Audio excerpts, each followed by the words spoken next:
कि इंडिया और अमेरिका जो है वो इंतहाई मजबूत पार्टनर है। दे आर को producing armoured vehicles together. Hindustan की तरफ जो उसका झुकाव है और जो हिंदुस्तान को वो प्रोटोकॉल दे रहा है और जिस तरीके से उसको एक इम्पोर्टेंस दे रहा है, उसकी वजह जो है वो चीन है। इनकी नेशनल डिफेंस स्ट्रैटेजी में उन्होंने इंडिया को डेजिग्नेट किया है as a major defence partner.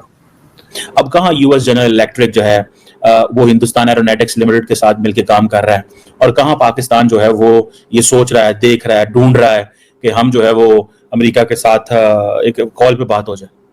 So Hindustan Aeronautics Limited and US General Electric जो है वो इस पैमाने पे काम कर रही हैं, जॉइंट मैन्युफैक्चरिंग कर रहे हैं कि इंडियन एयरफोर्स को बढ़तरी हासिल हो जाएगी। सबसे जरूरी चाहिए इंडिया को स्ट्रेंथन करना, इंडिया को हथियार देना, इंडिया के साथ मिलिट्री अलायंस करना। इंडिया को पूरा आपको दिल के दिमाग के दरवाजे खोलने पड़ेंगे। ये नहीं कि आपको हमसे प्यार है, हम आपकी मजबूरी है। ट्रेड इंडिया के साथ, प्रॉफिटेबल ट्रेड, इंडिया से मैन पावर चाहिए, इंडिया मार्केट चाहिए।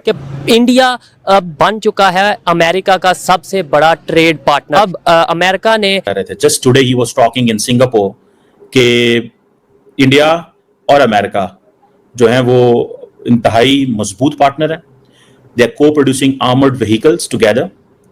ये वही आर्मर्ड व्हीकल्स होंगी जो दुनिया को वो एक्सपोर्ट करेंगे। So that's how the Americans are helping इस सारे प्रोसेस में कि इंडिया के अंदर जो आत्मनिर्भर भारत है, या इंडिया के अंदर जो मेक इन इंडिया का जो आइडिया है जो नरेंद्र मोदी लेके आए, उसको अमेरिकन अब बातें कर रहे हैं। और ये जो चीज है कि अमेरिका और इंडिया जो है वो फाइटर जेट इंजन भी मिलकर बना रहे हैं।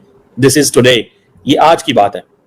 और एक तरफ ये बातें हो रही थी, नो जी तल्लुकात खराब हो गए, वो जी वो पन्नू का वाकया हो गया, ये हो गया। नहीं, तल्लुकात खराब नहीं हुए। फॉर अमेरिकन जितने बड़े स्केल पे वो इंडिया के साथ काम कर रहे हैं, they will compartmentalise things, they will keep pushing India के हमारे साथ उस इन काम में, इंक्वायरी में हमारी हेल्प करें। लेकिन डिफेंस सेक्रेटरी अमेरिका, इंडिया के अंदर इलेक्शंस हो रहे हैं, Indians are busy, Indians are not talking to anyone. Americans खुद ही सफाइयां दे रहे हैं, तसल्लियां दे रहे हैं, there is a significant momentum. ठीक है जी। और इस चीज में अब वो ये कह रहे हैं कि बहुत देर पहले हमने ये काम शुरू किया था कि इंडिया और अमेरिका जो है वो मिलके जेट इंजन बनाएंगे। और वो कहता है कि मैं उस वक्त जो है उस कंपनी के बोर्ड में हुआ करता था। अब मैं इस पोजीशन में हूं कि मैं ये कह सकता हूं कि हम को प्रोड्यूस करने जा रहे हैं। अब वो जो नई टेक्नोलॉजी है उसको भी इंडिया वो लेके आ रहे हैं, और वो मोमेंटम की बात कर रहे हैं। For them the most important thing is a momentum.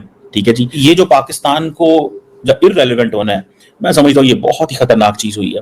अब कहाँ यूएस जनरल इलेक्ट्रिक जो है वो हिंदुस्तान एरोनॉटिक्स लिमिटेड के साथ मिलकर काम कर रहा है, और कहाँ पाकिस्तान जो है वो ये सोच रहा है, देख रहा है, ढूंढ रहा है कि हम जो है वो अमेरिका के साथ एक कॉल पे बात हो जाए। So Hindustan Aeronautics Limited and US General Electric जो है वो इस पैमाने पे काम कर रही हैं, जॉइंट मैन्युफैक्चरिंग कर रहे हैं कि इंडियन एयरफोर्स को बढ़तरी हासिल हो जाएगी। मैं नहीं समझता पाकिस्तान के अंदर हम कोई इस तरह की डिस्कशंस करते हैं। Where does Pakistan stand in this context where India is getting so much technological advancement, और वो जितनी, जिसे आप ये कह लें कि ये जो नेक्स्ट लेवल पे जो टेक्नोलॉजिकल कोऑपरेशन हो रहा है, इसमें अब फॉर एग्जांपल इंडिया को अगर MQ-9B ड्रोन्स चाहिए थे, ठीक है जी, which have the Hellfire missiles, $4 billion की डील है।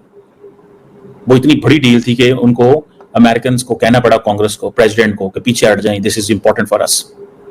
सो इंडिया को वो कहते हैं they are important force for us, stability, peace and economic growth in Indo Pacific. तो साढ़े हेल्थ गाली को नहीं करता। मतलब क्वेश्चन ये है कि अब ये जो शंग्रीला डायलॉग है जो सिंगापुर में होता है, ठीक है जी, अब देखें इसमें हो क्या रहा है कि इसमें लॉयड ऑस्टिन और चाइनीज डिफेंस मिनिस्टर डोंग जुन जो है वो मिल भी रहे हैं, मुलाकात भी उनकी हुई है। ठीक है, लेकिन मजे की बात यह है कि in all these platforms are significance has decreased despite the fact we have one of the biggest army, we have nuclear weapons, we have missile technology, but politically and economically we have become so redundant and जिसे कहते हैं ना sideline हो गए हैं कि इन platforms पे हमें बुलाया नहीं जाता। The world doesn't want to listen our world view, हमारा वर्ड व्यू भी नहीं सुनना चाहते। हिंदुस्तान की तरफ जो उसका झुकाव है और जो हिंदुस्तान को वो प्रोटोकॉल दे रहा है और जिस तरीके से उसको एक इम्पोर्टेंस दे रहा है, उसकी वजह जो है वो चीन है।